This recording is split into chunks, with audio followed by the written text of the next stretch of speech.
Alleluia, alleluia, alleluia, alleluia. Si Kristo'y muling nabuhay, resurrexit sicut dixit. Alleluia, alleluia, alleluia, alleluia. Si Kristo'y muling nabuhay, alleluia.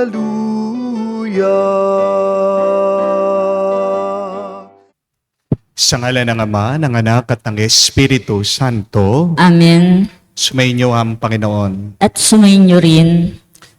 Mga kapatid, isa sa mga pinakamasakit na karanasan na mararanasan natin sa buhay ay yung iwan tayo ng ibang tao. Lalong-lalo na kung ang mangiiwan sa atin ay yung mga dating nagmamahal sa atin. Ano ba nagiging hadlang? Bakit hindi tayo nakakapagmahal minsan? Ano bang dahilan bakit iniiwan tayo ng iba? O baka naman tayo'y nangiiwan sa kanila? Mga kapatid, ito ang ating pagnilayan sa banal na misang ito.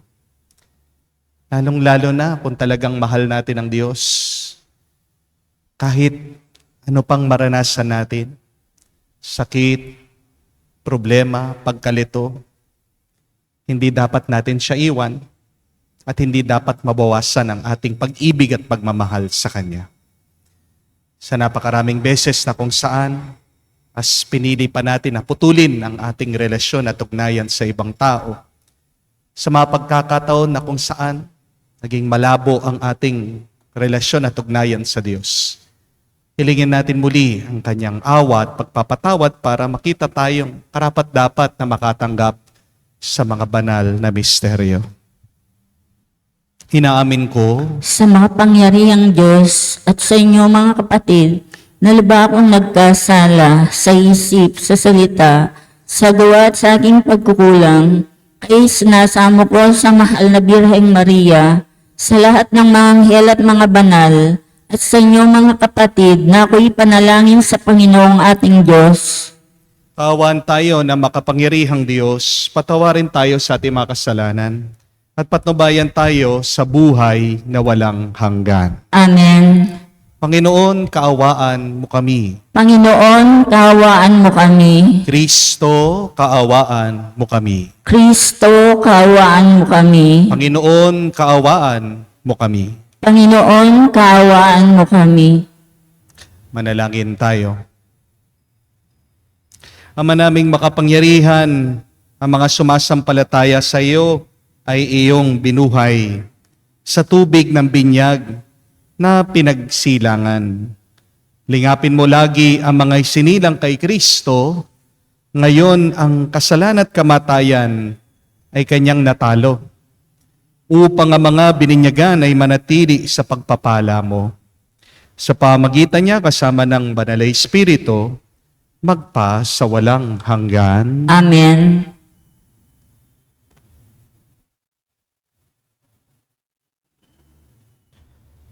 Pagbasa mula sa mga gawa ng mga apostol. Noong mga araw na iyon, naging matiwasay ang simbahan sa buong Judea, Galilea at Samaria. Ito'y tumatag at lumaganap sa tulong ng Espiritu Santo at namuhay na may pagkatakot sa Panginoon. Naglalakbay noon si Pedro upang dumalaw sa mga kapatid sa pananampalataya. Sa pagdalaw niya sa mga kapatid sa Lida, natagpuan niya roon ang isang lalaking nagngangalang Eneas. Ito'y paralitiko at 8 taong nang nakaratay. Eneas, ani Pedro, pinagagaling ka ni Jesucristo. Tumindig ka't ayusin mo ang iyong higaan. At tumindig siya agad. Nakita siya ng lahat ng naninirahan sa Lida at Saron, at nanampalataya sila sa Panginoon. Sa Jope naman, may isang alagad na babae. Ang pangalay Tabita. Sa Griego, ang kanyang pangalan ay Dorcas, na ang ibig sabihin ay usa. Ginugugol niya ang kanyang panahon sa paggawa ng mabuti at pagkakawang gawa. Nang mga araw na iyon, siya'y nagkasakit at namatay.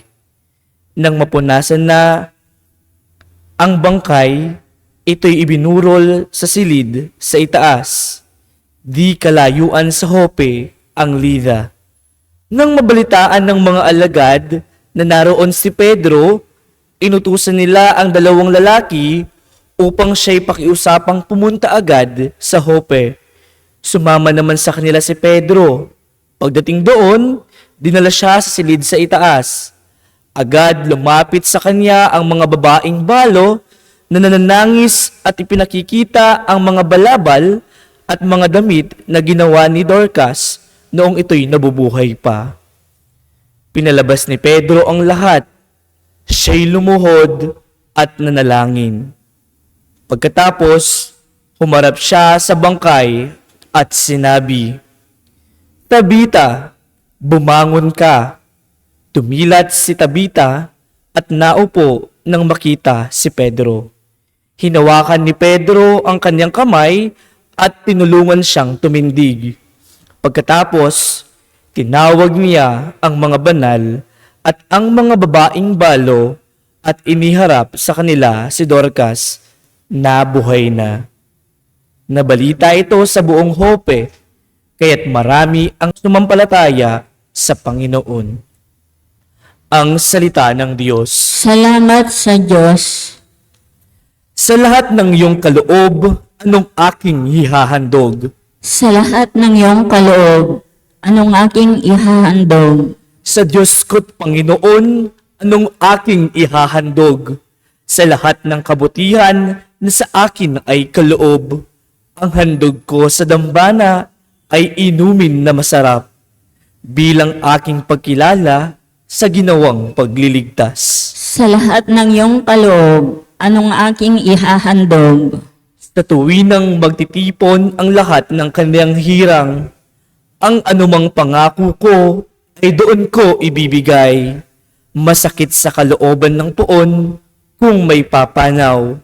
Kahit ito ay iisa, labis siyang magdaramdam. Sa lahat ng iyong kaloob, anong aking ihahandog? Panginoon, narito ako, inyong abang lingkod. Katulad ng aking ina, maglilingkod akong lubos. Yamang ako'y iniligtas, kinalinga at tinubos, ako ngayoy maghahandog ng haing pasasalamat. Ang handog kong panalangin sa iyo ko ilalagak. Sa lahat ng iyong kaloob, anong aking ihahandog?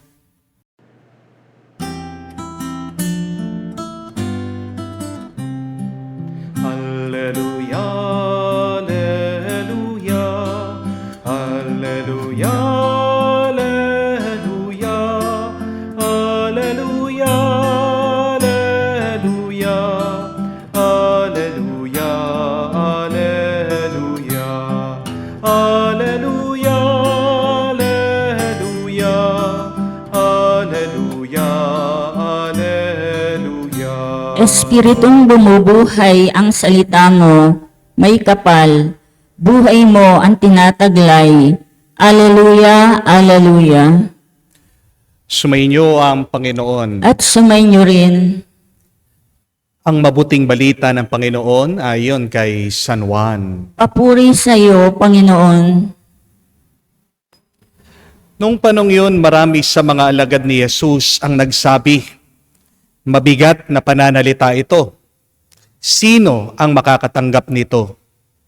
Alam ni Jesus na nagbubulong-bulungan ang kanyang mga alagad tungkol dito. Kaya't sinabi niya, dahil ba rito'y tatalikuran na ninyo ako?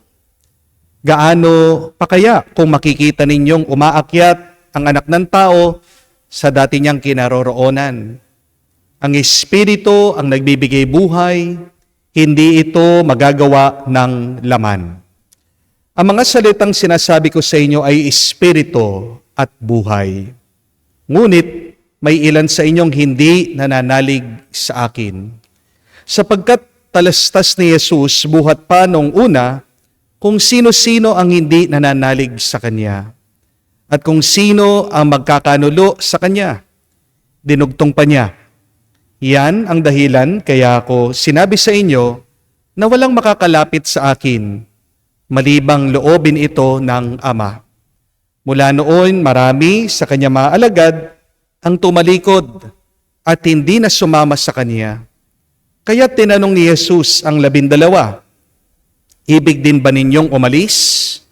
Sumagot si Simon Pedro, Panginoon, kanino po kami pupunta? Nasa inyo ang mga salitang nagbibigay ng buhay na walang hanggan. Naniniwala kami at ngayoy natitiyak namin kayo ay banal ng Diyos. Mga kapatid, ang mabuting balita ng ating Panginoon. Pinupuri ka naming Panginoon Hesukristo. Magandang araw po muli sa inyong lahat. Hindi ba kayo napapatanong minsan, bakit hindi ako mahal ng ibang tao?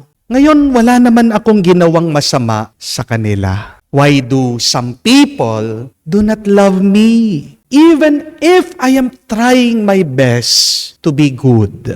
Alam naman natin, we cannot please everyone. And the truth is, not everyone will like you. No matter how hard you become good to them. Pero utos siya ng Panginoon, hindi po ba? Na magmahalan tayo. Kahit na hindi mo gusto ang isang tao, basta't mahalin mo pa rin siya. Yan ang mahalaga. Our highest priority in life should be to love. Because in the end, all will be measured by how much we love. As Pope Francis said, we will be judged by love.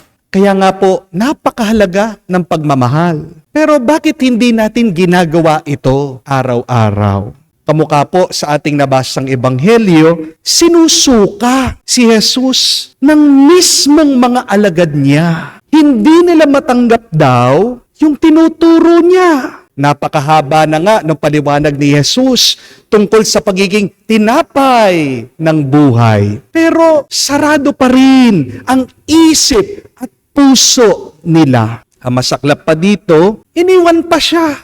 At ang mga natira, yung mga apostoles niya. Ano ba ang hadlang? Bakit hindi tayo nakakapagmahal minsan? There are two reasons why sometimes people cannot love. First, it is because of attachment.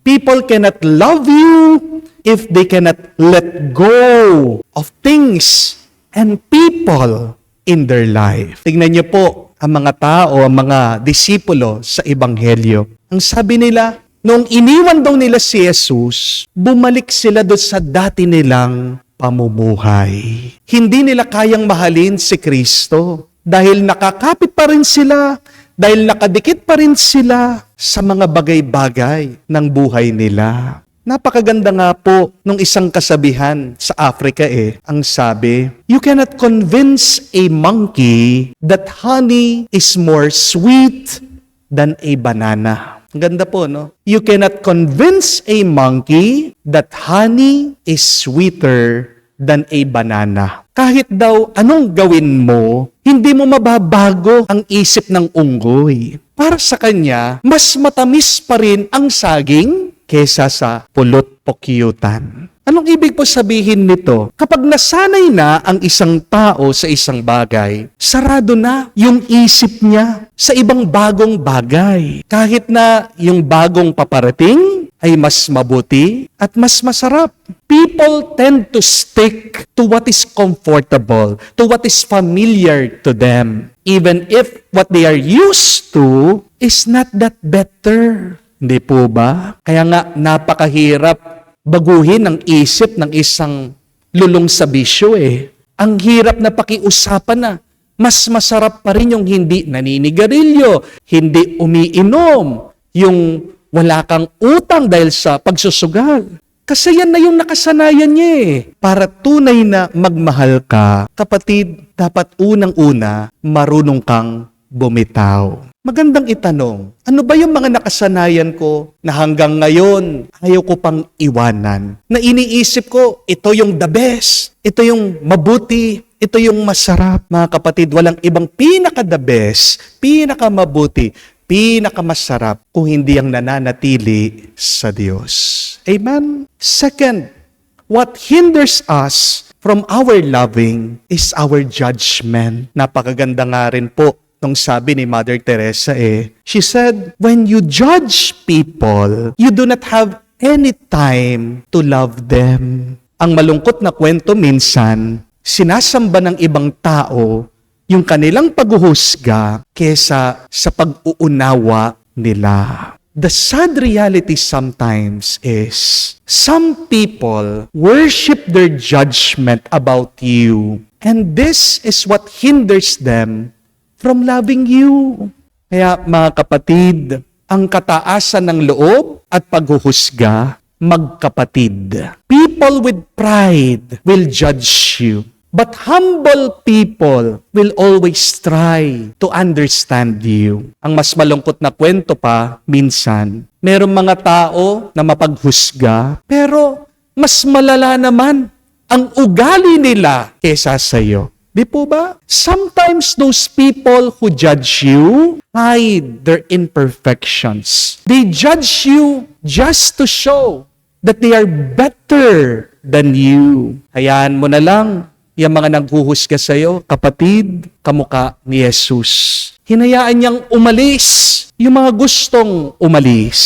Hindi naman pinilit ng Panginoon yung mga iba na maniwala sa Kanya. Huwag tayong magpapastress sa mga taong naghuhusga sa atin. If people judge you without knowing you, then they don't deserve you. Amen? Just be the person who God wants you to be, not the person who people want you to be. Nakakapagod din po kapag pinagsisiksikan mo ang sarili mo sa ibang tao. Kapatid, huwag mo naman sisiraan o sasaktan ang iyong sarili para lang tanggapin ka ng ibang tao. If people cannot accept you for who you are, then that is not love. Be with people who love you because these people will make you happier, more peaceful, and closer to God. Kaya kapag pinipilit mo ang sarili mo sa mga taong ayaw sa'yo, ano po madalas ang nararamdaman nyo? Diba? Nalulungkot kayo,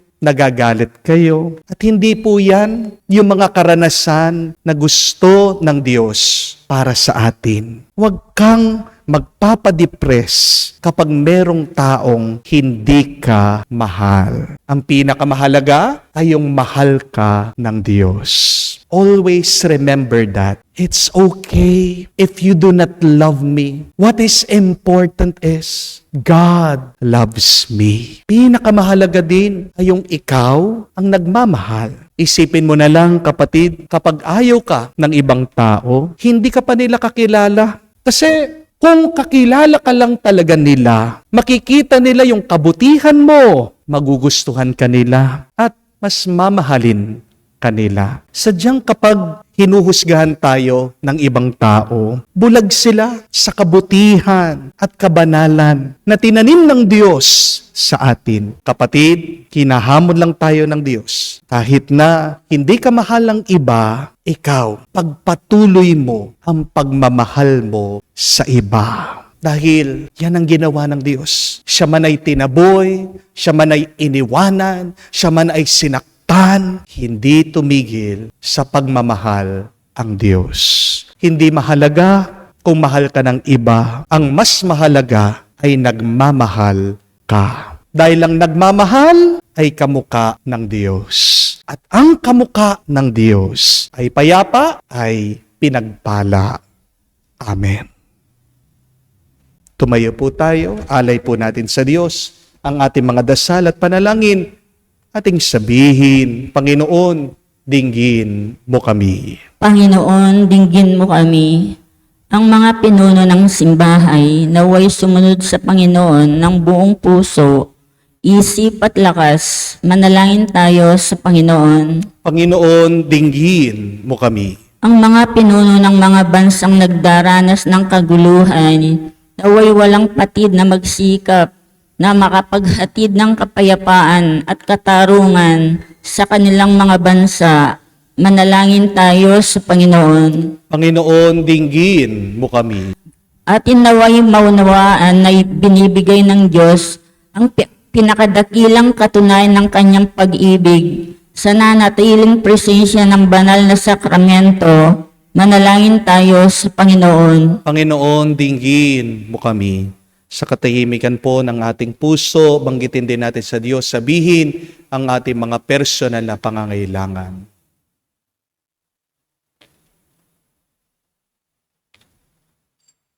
Ama na nasa iyong anak ang mga salita ng buhay, wala kaming patutunguhan kung hindi sa Kanya. Inialay namin ang aming mga panalangin sa ngalan niya na nabubuhay at naghahari magpa sa walang hanggan. Amen.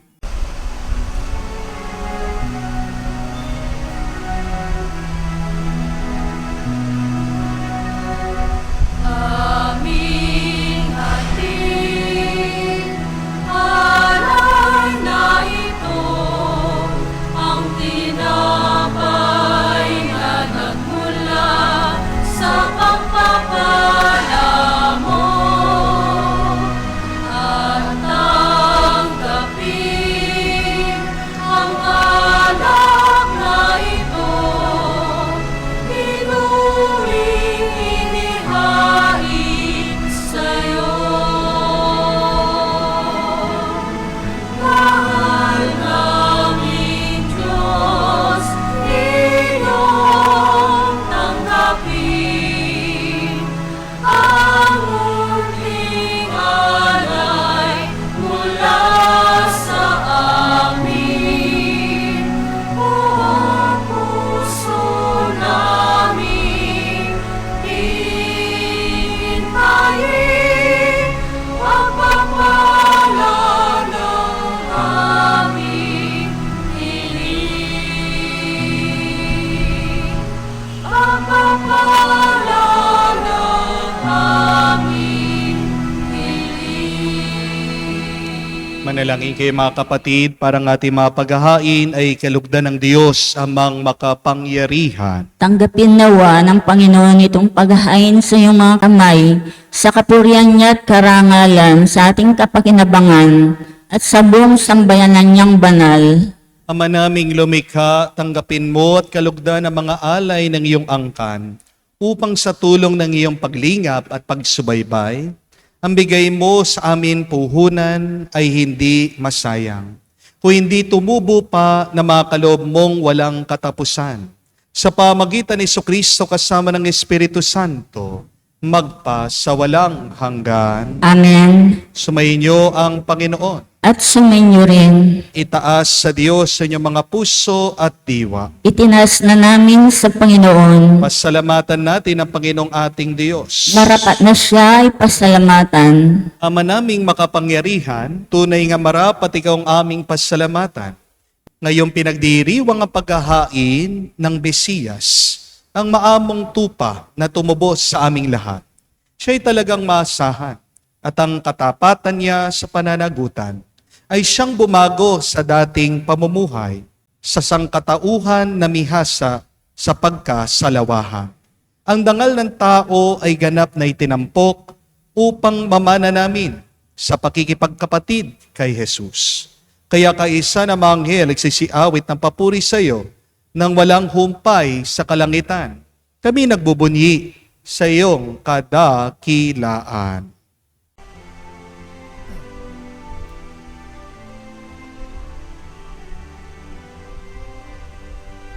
Santo, Santo, Santo, Panginoong Diyos ng mga hukbo, napupuno ang langit at lupa ng kadakilaan mo. Hosana, Hosana,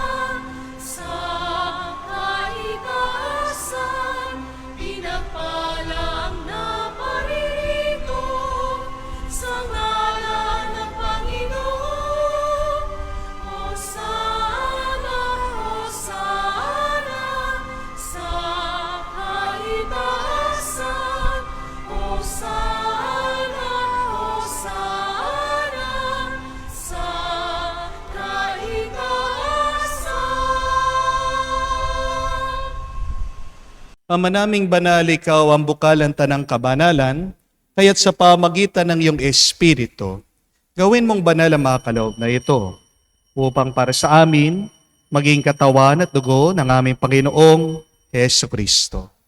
Bago niya pinagtiis ang kusang loob na maging handog, hinawakan niyang tinapay, pinasalamatan kanya, pinaghati-hati niya iyon, inabot sa kanya maalagad at sinabi, tanggapin ninyong lahat ito at kanin.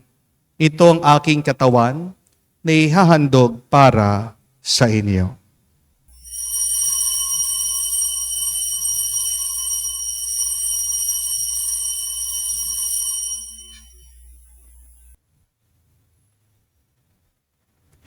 Gayon din naman na matapos ang hapunan, hinawakan niyang kalis, muli kanyang pinasalamatan. Inabot niya ang kalis sa kanya malagad at sinabi, tanggapin ninyong lahat ito at inumin. Ito ang kalis ng aking dugo, ng bago at walang hanggang tipan. Ang aking dugo na ibubuhos para sa inyo at para sa lahat, sa ipagpapatawad ng mga kasalanan. Gawin ninyo ito sa pag-aalaala sa akin.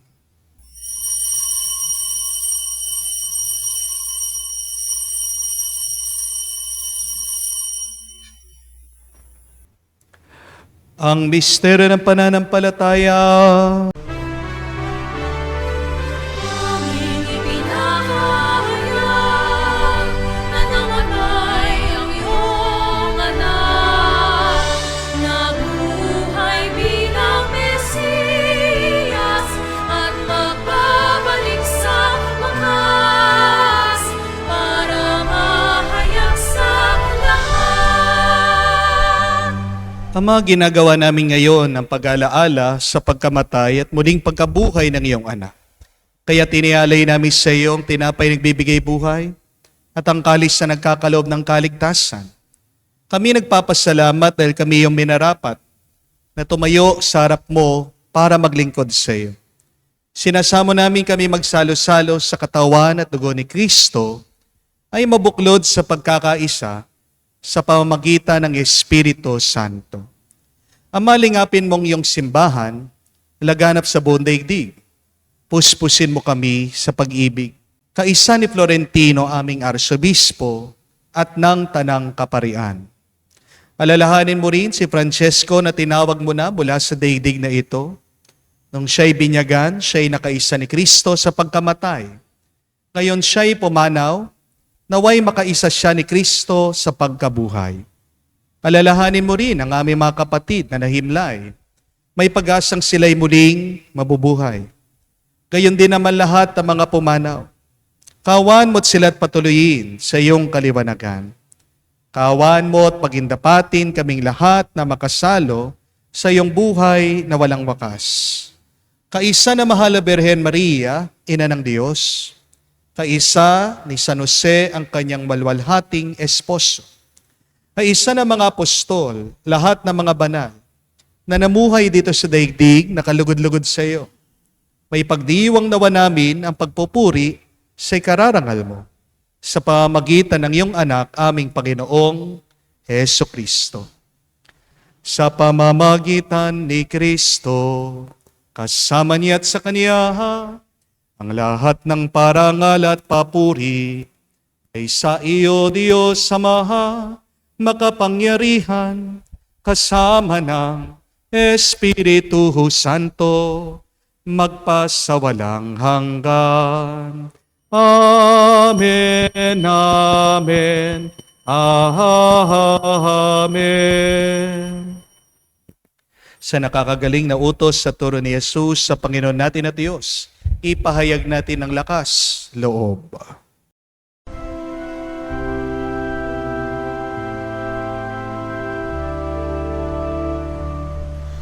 Ama namin, sumasalangit ka, sambahin ang ngalan mo, mapasa amin ang kaharian mo, sundin ang loob mo dito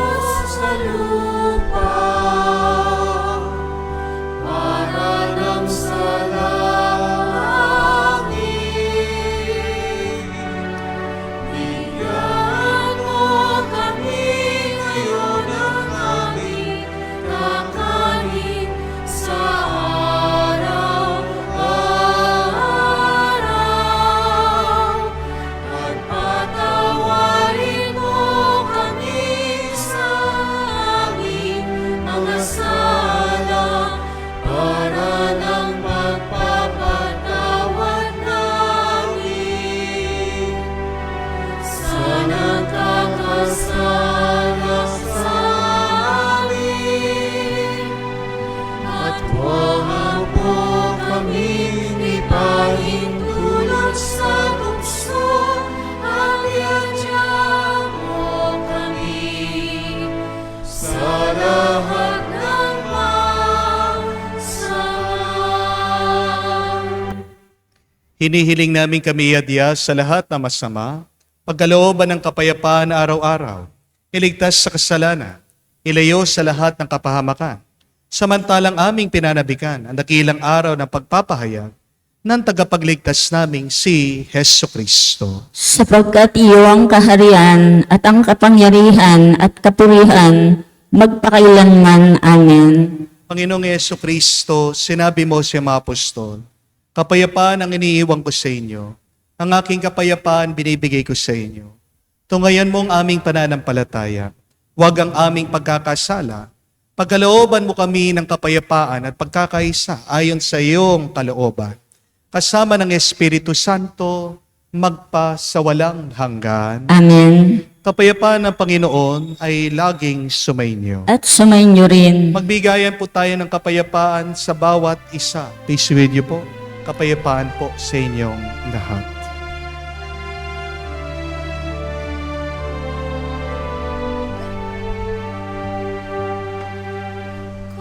Kordero ng Diyos na nag-aalis ng mga kasalanan ng sanlibutan, maawa ka sa amin.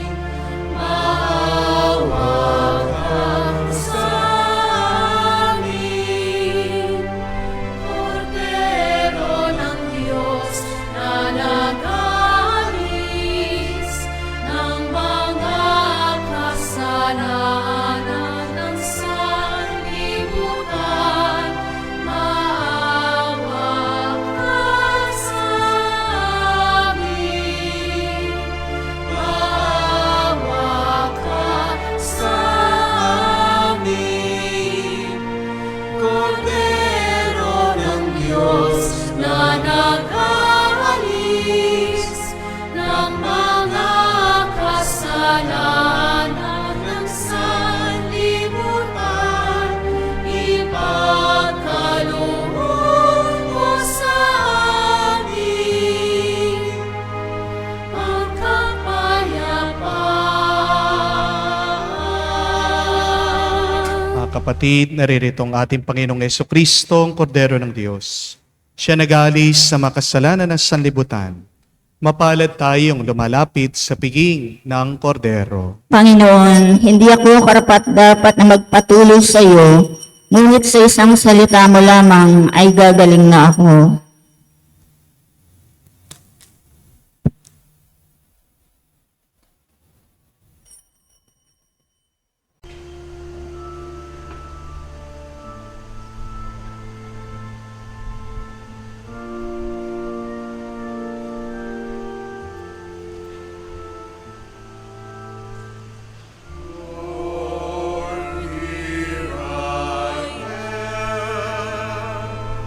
To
Manalangin tayo.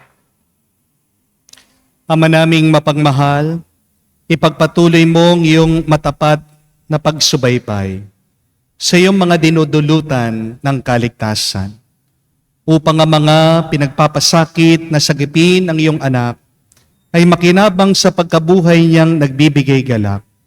Sa pamagitan niya kasama ng Espiritu Santo, magpa sa walang hanggan. Amen.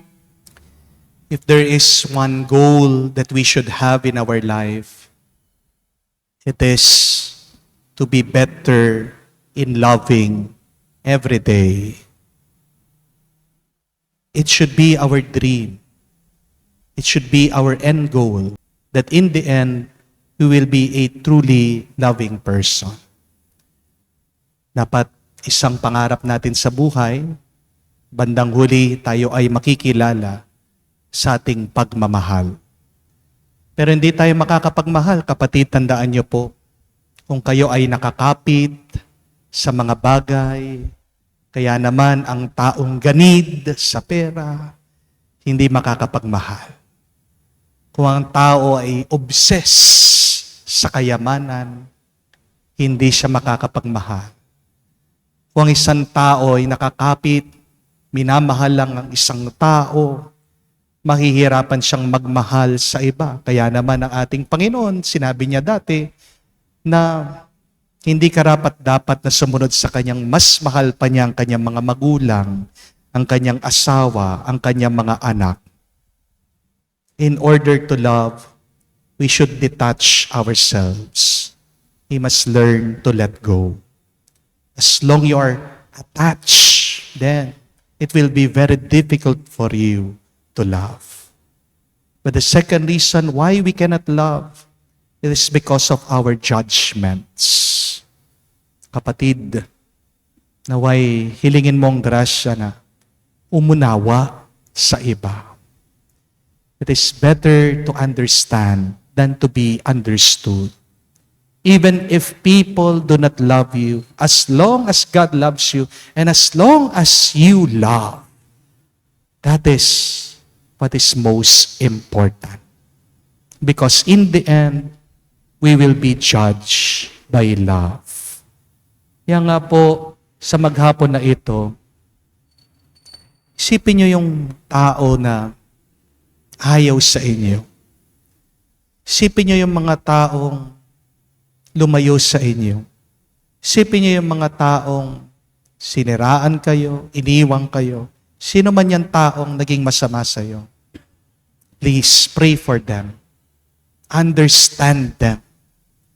Minsan binibigyan tayo ng mga masasamang tao ng Diyos sa ating buhay, hindi niya binabago. Kasi sila'y paalaala sa atin. Pinapakita niya, magiging ganito ka kung hindi ka matututong magmahal. So please, let that be your assignment for today. Understand those people who have hurt you. Understand those people who have judged you. Pray for them. Bless them so that your life will be truly be blessed. Sumainyo ang Panginoon. At sumainyo rin. At kayo'y basbasa ng Diyos, makapangyarihan sa lahat, sa ngalan ng Ama, ng Anak, ng Espiritu Santo. Amen. Ang ating misa ay natapos na. Humayo kayo sa kapayapaan ni Kristo. Salamat sa Diyos.